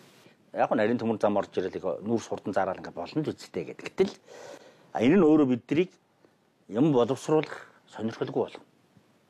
Одоо уг нь бол бид нар ингээд сая хямралаас болоод нэг гоё юм ойлголоо шүү дээ тий. Үйлдвэрлэж болох хэрэгтэй юм байна. Бүгд тэр хийх хэрэгтэй юм байна тий. Тийм шүү дээ. Дандаа ингээд худалдаж аваад ингээд ахаар худлаа юм байна. Ядаж зүгээр одоо талхай хий, гурлаа хий тий. Тэгээ бид нар одоо нэг жоохон толгоогоо ажилуулад дээр нь хөл гараа хөдлөхгүй л бид нар үгээгүй хоосон ядуу хамгийн хоцрогдсон орны тоон руу шилжинэ. Тэр энэний заг дээр ирсэн байна. Зүгээр төмөр хүдрээр нь зөөж явахаар тэнд ингээд нүүрстэйгээ холж байгаа нэг шатаагаад нэг юм төмөртэй болчвол ядаж нэг амтан гам бөмбөлөг хийгээд Эрдэнэт шахъя гэж бодож болно шүү дээ Монгол хүн тий. Эсвэл одоо оюутлогоо бас гам бөмбөлөг хэрэгэлдэг болсон байна. Ингээд болж байгаа шүү дээ. Тэгэл юм хийгээл яваад шүү дээ тий. А тэр гам бөмбөлгөөс цаашаа ахих юм бол нэг хүн хашаа хийгээд энэ баячуудынхаа хашааг байшин тойрлоо хадчиж бодно тий. Гэвч чинь бид нар хүннүүг үед хийжсэн байна шүү дээ. Одоо бух дарах гэдэг арга байна. Нүүдэлчд энэ монголчуудын өвдөөс бол өөрсдөө бүтээгч байсан. Юугаач хийдэг байсан. Өөрсдөө зэр зэвсэг гутал хувцс одоо яаж гангачиг болсон Хятадаас хоол гүйж байгааг Оросоос хувцс гүйж байгаагүй бусдын адил амьдарч байсан. Хагцгүй Хятад Орос хоёрын улс төр эдийн засгийн бодлогын нөлөөнд автаад бид уламжлаа жоохон гээгээд байгаа. Бүх хүнүүгээс өмнө 2500-аас 2500 жилийн өмнө хүрлээг аж ахуй зэр зэвсгийн юм боловсруулад үйлдвэрлээд ингээд чадсан. Дараа нь хүнүүгийн үед бүх төмөртэй болсон. Ингээд хөрөл төмөр хольж эхэлж байгаа. Ийм үйлдвэрлэлийг хийжсэн ард түмэн яагаад өнөөдөр үйлдвэрлэлийг хийж чадгаа байсан? Би тэгүн хэлсэн. Тэг нэг үйлдвэрлэлийн уламжлал гэдэг ямиг тасалсан учраас. Ер нь манайх ч одоо ерөөсө дотор хувцснаас ахуулаад юуны бүхэл юмыг л хийж чаддаг болсон байсан шүү дээ. Аж үйлдвэрийн комбинат гэдэг чинь үйлдвэрийн ноосоор нь хангаад хөдөө аймагуд чинь Үйлдвэр нь ерөөсө тэрийг бүтээгдэхүүн, эцсийн бүтээгдэхүүн болгож тэрвээ тухай Монголдо төдийгүй гадаад оронд 70% нь гадаад гардаг байсан шүү дээ. Экспортлж. Тэгэхэд чи одоо ноосо хятад түүхий дээр нь аваад байна. Ноолуурыг түүхий дээр нь аваад байна. Ноолуурын салбарыг хөгжүүлснээр манай улс жилд 5 миллиард орчим долларыг олох тийм боломжтой. Боингийн жагаад бухимдад ашиглаад байгаа болохоос биш одоо ч гэсэн хятадын гартал Монголын ноос ноолуурын үн ханж тэдний гартал байна шүү дээ. Дэлхийн ноолуурын зах зээлийн 3/1-ийг Монгол гаргаж байна гэж байна. Энэ үнийн бодлогыг хятадууд бариад байна уу? Манайхан өөрсдөө бариад байна уу? Хятадууд л барьж байна. Ноолуурыг бол хятадууд барьж байна. Тэгээд юу хийх хятадууд бидэнд туслаад байгаа мó бидний туслаад байгаа мó? Юу туслах юм? Дэлхийд гардаг ноолуурын 3/1 бид нар гаргаж байгаа байхгүй юу? Манай бүх ингээ ямаанууд нийлээ те. Тэгтэл бид нар тэр борлуулалт жинхэнэ эцсийн орлогынх нь 3/1 байж чадахгүй. Бид нар 1000-1-ийг авч чадахгүй байна. Яг нөгөө түүхий дээр нь аваад байгаа учраас. Бид нэг одоо хоёр хөршөөсөө бүх зүйлээ авч байгаа. Бид нэг одоо мал аж ахуйхан арьс шиг түүхийдээ боловсруулдаг үйлдвэр байсан хүртэл байхгүй болчихлоо ш тийм. Тийм учраас түүхийдээ гаргаж байгаа. Ингээ гаргаад ах юм уу? Түүхийдээ түүхээр гаргаж байгаа. Гаргаад түүхийдээ бүх боловсруулад гаргадаг байсан нь болоод одоо уламжлал бол байна уу байна. Чадна. Нийтийн тооллын өмнөх 1-р 100 баруун хан улс хааны зарилгаар хүннүүчүүдэд давс төмөр худалдахыг хориглолоо. Янтэй лүн буюу давс төмрийн бодлого хэмээх эртний хятадын их сурвалжаас тухайн цагийн хан улсын худалдааны энэ хоргийг хүннүү гүрэн чадамгаа ашиглаж өөрсдөө хөдөр олборлон төмрийн боловсруулалтыг хөгжүүлэн зэр зэвсгэн сайжруулан давтлах болсноор нийтийн тооллын өмнөх 220 онд Цэн улсын хуанжи цагаан хэрмийг бэхлэж дараагийн 100-д нь нийтийн тооллын өмнөх 162 онд хан улсын Вэнжи хаан арга буюу Хүнүүгийн хаантай нутгийн хязгаарыг цагаан хэрмээр тогтоосон нь иргэншлийн түүхэнд анхудаагаан дипломатын төвшөнд баталгаажуулсан анхны гэрээ болж 1368 оны Мин улсын үе хүртэл мөрдөгдөжээ. Хятад төрийн худалдааны хоргийг хүннүүчүүд ухаалаг ашиглаж төмрийг болд болгох технологитой болсон нь хятадын төрийг худалдааныхан хоргийг хэрэгжүүлэх бодлогоо өөрчлөхөд хүргэсэн юм. Үүнээс хойш хятад төрийн худалдааны бодлого нь монголчуудыг эд амттанд даасгах, хэрэглэгч болгох, өөрсдөө бүтээх сонирхлоос нь аль болох холдуулах зорилгыг агуулах болжээ. Энэ түмэн газрын цагаан хэрмэн худалдааны хоригоор гачигдуулах гэсэн хэдий ч нүүдэлчдийг хүчрхэгжүүлсэн болд төмрийн технологитой болгосон бодлогын алдааных нь үлдээсэн сургамж болон 2000-ыг лэн өнөөг хүрчээ. Арвж авахт зөгнсөн юм байна лээ. Төм түжигэн бом божигсон олон хөлийн амьтан хүн чуулсан газар байна гэж сайн шамдыг тэгж ирүүлсэн гэдэг. Тэг тэр цаг нь ирчээд байхад хэдэн жил чөдөр болов тийм үү? Батуулдын засгийн газар. Дараа нь тэгээд энэ Алтуугийн байж байгаа царай. Энд бол нэг үндэст нь нэг л дээвэртэй, Монгол гэж нэг л дээвэртэй. Жалга довны ярианаас салгаж. Гэж одоо хүсэх гойх биш би шууд шаардж байна. Хэрвээ энэ үндэстний иргэн юм бол энэ үндэстэн 90 онд ардчил эрх чөлөөний замд оруулсан хүн юм бол би өөрийнхөө бүх боломжоор тэмцэнэ. Тэгвэл худлаа хувьсгал царайлахгүй, худлаа их оронд царайлахгүй.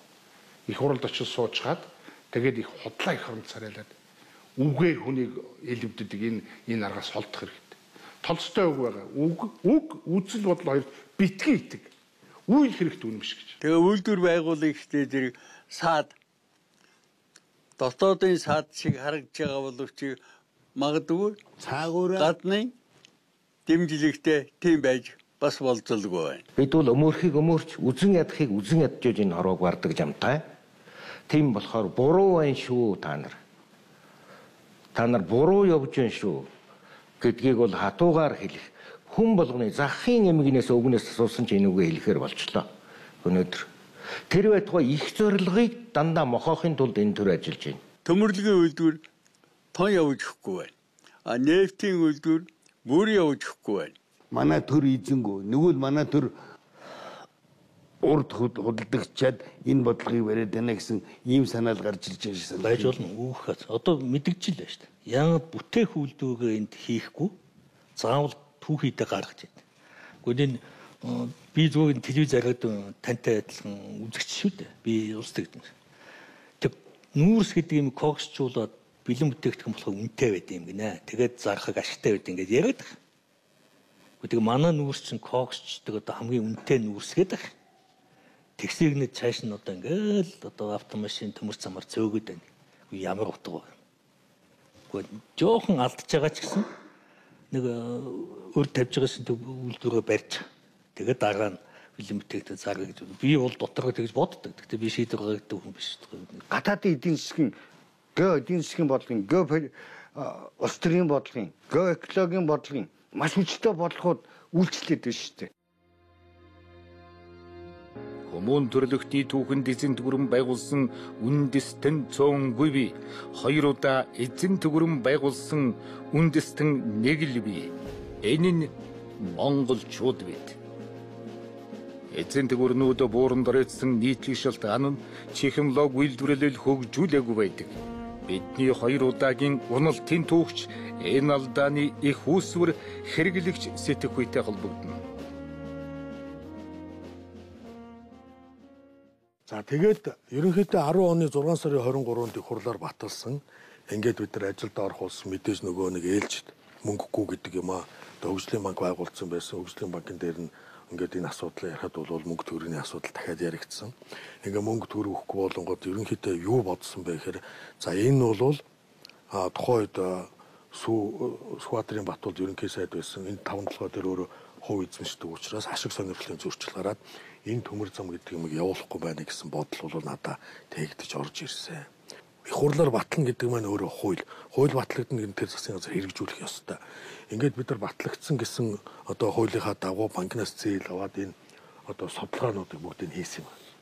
Судалгаануудыг хийгээд дараа нь энэ Доронтой аймгаас энэ баруун урт Сүхбаатарын баруун уртаас нөгөө Монголын компаниудыг та нар энэ ажилд орчих гээд ингээд 50 км хөр суул тэгээд нөгөө хил ам гараад байгаа юм.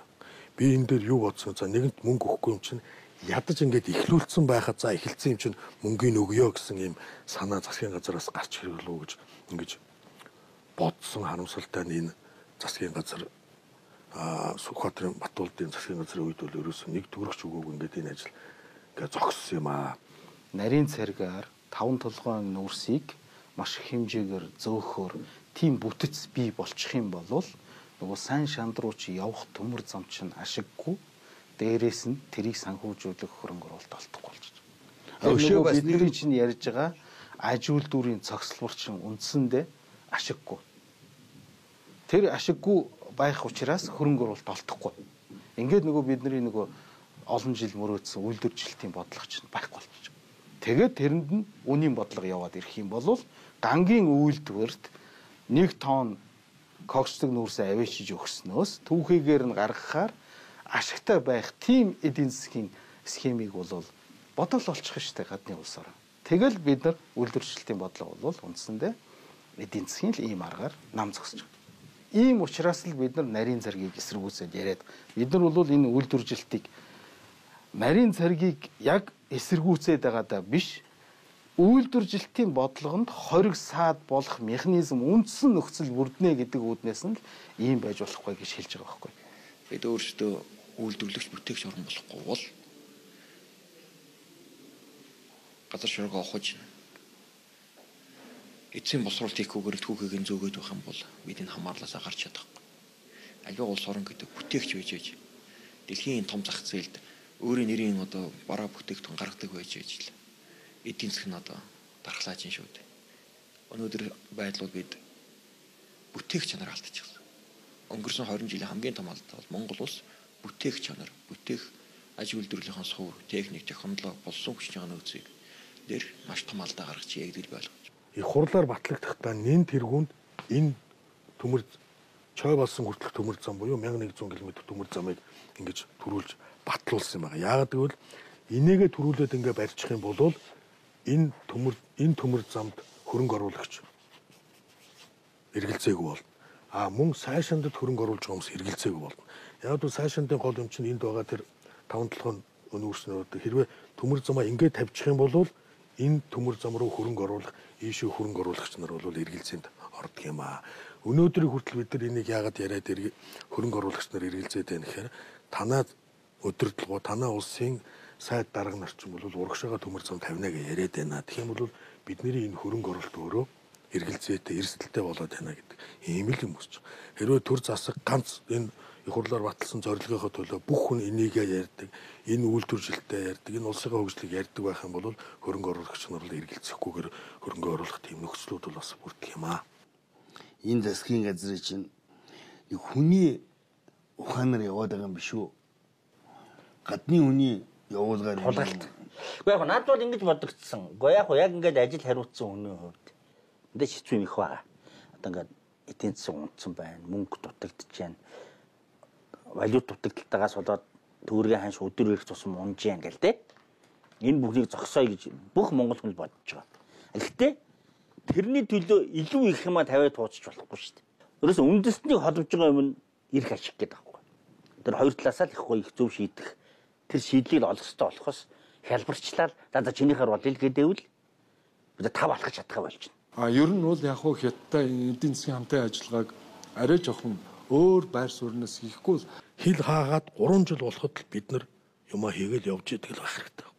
Одоо хил хаагаад 3 чон чадахгүй шүү дээ. Ирээнийг хаагаа хийчихэл далайж кино конец, барс кино конец. Аливаа бас үндэсний оршин тогтнол гэдэг бол ас сэтийн ирээдүйн бодлого дээр тулгуурлаж явах хэрэгтэй. Яг бол өнөөдрөөр Монгол орн дуусахгүй. Өнөөдөр та бидийнхаар амьдрал дуусахгүй. Аливаа бас үндэстэн тусгаар байхын тулд эдийн засгийн хувьд чирэг байх хэрэгтэй. Энэ бүхнийг бий болгодог зүйл чинь өнөөдөр та бүхэн яриад байгаа энэ зам гэдэг асуудал их ач холбогдолтой байхгүй. Тэр дотор төмөр зам. Энэ нийгмийн асар том ач холбогдолтой. Баялагийг бид нар боловсруулахгүй юм бол баялагийг зарж яах. Тэр баялаг тодорхой хугацааны дараа дуусна. Тэгэхээр юу л төнөх үлдэн төмөр зам бол. Тэгээд тэр газар нь ажилтдаг Чайна таун үүснэ. Тэр асуудлыг бол би өнөөдөр хэлж өгөхгүй л дээ. Чайна таун үүснэ гэдэг маань бид нар үндсэндээ бол сая Кримийн асуудал дээр, Украины асуудал дээр Оросын холбооны улсын гадаад хэргийн сайд Лавров тодорхой хэллээ шүү дээ. Бид нар орос хэлээр ярьдаг иргэдээ хамгаалнаа гэж. Если наши законные интересы или интересы россиян будут подвергнуты прямой угрозе, как это произошло в Южной Осетии, я не вижу другого выхода, кроме ответа в полном соответствии с международным правом. Нападение на российских граждан – это нападение на Россию. Саяын дээр баялаг 20-30-40 жил 50 жилийн дараа дуусна. Тэнд байгаа Чайна тавны асуудал болно. Монголчууд хоорондоо хятадуудын хооронд ямар нэгэн мөргөлдөөн болно. Иргэдийн хооронд өнөөдөр уугар дээр болж, төвд дээр болж. Өнөөдөр яах вэ? Ботаныг асуудал. Бид тэр иргэдэд хамгаална гэж орно шүү дээ. Энд чинь тэр их гүрнүүд үүрэг шүү дээ. Тэгээ бид нар энийг яах вэ? Өнөөдөр нэг хэдэн тонн үрс зараад халамжинд өгөх нэг улс төрчдийн бодлогыг л манай энэ эрдэмтэд гэсэн нэр зүүс улсууд л одоо хэдэн төгрөг аваад яриа яваад байт юм шиг. Төмөр замаар танк, цэрэг ачаад орж ирнэ гэдэг ойлголт бол миний хувьдаа бол төсөөлөхгүй, бодохгүй, тэгж бодохгүй. Төмөр замаар танк ороод ирсэн үе. Украин төмөр замаар их боо ороод ирсэн чирээ явж шít. Энийг үзсэн үү, харсан уу та бүхэн? Ер нь зүгээр тэрийг бол харж л байна л да. Харж л байна. Үүн ирээдүйд бас үндэсний аюулгүй байдлыг бодох нь буруу биш шүү дээ. Тэгээд одоо яах вэ? Бид үе үед хятадтай 8 хийж ирсэн шүү дээ. Цайнаас ихсүүлэл, торг, тонж бүгдийг л явдаг шүү дээ. Одоо дүүрсэн хэрэг шүү дээ. Өөр яах юм? Хятад ард ирээдийн хад санал асуулга явуулсан байна интернет дээр. Кремийн хоогийн асуудлыг та нар зөв гэж үзэж байна уу? Хоёрдугаар асуулт нь Монгол ер нь яах ёстой вэ? Монголыг яах ёстой вэ? Кремийн хийсэн асуулт зөв үү? Оросууд өөрийнхөө түүхэн нутаг дэвсгэрээ буцааж авлаа. Монгол бол хятадын түүхэн нутаг дэвсгэрээ. Энэ л зөв гэж санал асуулт оролцсон хүмүүсийн ер нь 90% гэж хариулсан байна. Энэ манай ажил нөхөр одоо нэг явагдаад байгаа дэлхийн 4-р дайн гэж нэрлэж болохоор юм байна. Энэ бол шинэ сэтгэл зүйн дайн явж байгаа. Тэгээ 30 жилийн дараа 40 жилийн 50 жилийн дараа яг Кремтэй болсон шиг үйл явдлыг хийгээд санд асуулт авахад өмнө бол ерөөсөө хятадын нутаг дэвсгэрт нэгднэ гэдэг асуудал гаргаад ирэх үүсгэр байхгүй. Олон улсын худалдаа эдийн засгийн харилцааны түүхэнд Хятад 8 оны арга ухааныг давж гүйцсэн тохиолдол өнөө хүртэл гарсангүй. Хамгийн хүчрэхэг гэгдэж Дэлхийд даяарт 105 улсыг колоничлон эрх шээлдэн байлгаж байсан Их Британи Хятад худалдаачдын 8 оны арга ухаанд гүйцэгдэж дайдахтаа хүрч байсан түүхч саяхных. Та одоо хэдэн настай? Би 50 гаруй настай. Одоо хэдэн хүүхэдтэй? 3 хүүхэдтэй. Гэхдээ хүүхдүүдээ ирээдүг бодлоо. Энэ бол үнэн. Туйлын үнэн. Өөр яах юм бид нар? Бид нар мал аж ахуй хөгжүүлээд хэдэн мянган жил боллоо. Өнөөдөр Монгол улсын хөгжил ямар байгаа юм? Бид ямар болж ирсэн юм? Бид тэгээ үр хүүхдээ хончин болох ёстой юм уу? Яг өнөөдрийн өдөр биднэрт мөнгө олох хамгийн энгийн наад захын арга бол нүүрсөө хөдөлтгөл асуудал шүү. Тэгэхээр нэг 20-30 жилийн дараах юм бид нар харж ярих хэрэгтэй. Судлаач гэж байгаа юм бол. Өнөөдөр миний ярьдаг юм бол ганцхан бүтээгдэхүүнээр ганц улстай эдийн засаг байж болохгүй гэдэг. Ганцхан хэрэглэгчтэй байна гэдэг өөрөө өөрийгөө бас боорос асуудал шүү дээ. Өндгөө нэг сагсанд авч явдаг гэж тий. Олон сагсанд. Тэгвэл бид нар ягаад заавал нэг сагс руу хамаг баялгаа шилжүүлэх гэдэг. Ягаад нэг сагсанд бүх өндөг баялгаа барих гэдэг. Өнөөдөр энэ хүн ярьж байна. Хятад нийлүүлж байна. Ганц орны монопол гэж.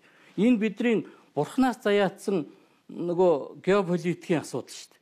Бид яах ч арга байхгүй нэг өөрчлөх боломжгүй шүү дээ. Та одоо их тайван над нэг хэлээд өгдөө. Би ойлгохгүй. Энэ бооны нохонот юу яст? Улс орны худалдсан нэг новшнууд сууж байна. Хүнээс дутхгүй амьдрмаар шүү дээ. Би одоо улс орны худалдсан доор орох шийшэд. Улс орны ирээдүйн хөгжил энэ зорилтыг одоо тодорхой болгох цаг болсон. Бид нэг аль нэгэн улсын дайвар юм аль нэгэн улсын талд орох ёсгүй юм бил. Зүгээр л өмнө байж байгаа жижигхэн бэрхшээл хараад байхвас тэрийг зохион байгуулдаг янз бүрийн аргууд байгааг өмнө байж байгаа бэрхшээлээ даван туулж сэтгэх хэрэгтэй. Түүнээс зүгээр л нэг өнөөдрийн байдлаар сэтгэл нэг прагматик жижигхэн асуудлуудад ингээд тулгамдаад тэрийг тойллын эцсийн давж болохгүй шалтгаан мэтээр хардаг ийм үйл бодлоор явах юм бол Монгол хизээч хөгжихгүй. Энэ бодлогыг чинь гаднаас зохион байгуулдаг юм шүү. Гаднаас гэдэг нь хаанаас? Харддгаар нь танаас дундад руу хардл да. За ерөнхийдөө энэ нөгөө үлэхэд ирлиц талдаа хүн одоо улс төрчид энийг бол маш их зүтгүүлж байгаа. Энэ талбай нь Монгол хүн биз дээ. Андуур. Тэгэхээр би та бол их сайн хүн байна. Копимын энтергээд овг мовг нуухгүй байна шүү дээ. Их эцгээсээ урвсан хүн байна шүү дээ. Их орноос урвахад хамгийн амархан байдгийн шүү. Тийм ээ. Би бол нуухгүй ил тод байдаг. Тэгэхэд одоо нуугаад инх сайхан гэж дарга байлаа шүү дээ. Одоо байдаг бах те, амьд бах те. Зэнзэмийн дарга ирээ хэлсэн биз дээ. Манай сайхан Бээжин залуу байна гэдэг. Чам шиг сайхан Бээжин залуучууд Улаанбаатараар дүүрэн байвал Монгол улс хөгжин шүү гэд хэлсэн шүү дээ. Би данаас бараг хичээл зааж шүү дээ. Өнөөдөр үнэхээр энэ юм бол бүтгэ боллоо. Үнэхээр одоо уучлаарай бадарч байгаа. Одоо тань шиг тийм ээ. Одоо аав нь Хятад, ээж нь Монгол ч юм уу тийм ээ. Эсвэл бол угаасаа дээд талдаа одоо эрлийз, хурлийз, ортоом юу байдгийг тийм ээ.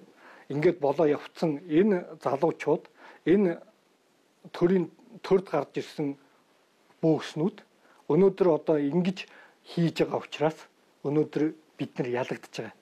Тийм учраас бол одоо өнөөдөр би өмнө талд нь бол үнэхээр би Монгол ардын нам, Монгол ардын хувьсгалт нам улс их орны төлөө их юм хийнэ гэж би найдаж ирсэн.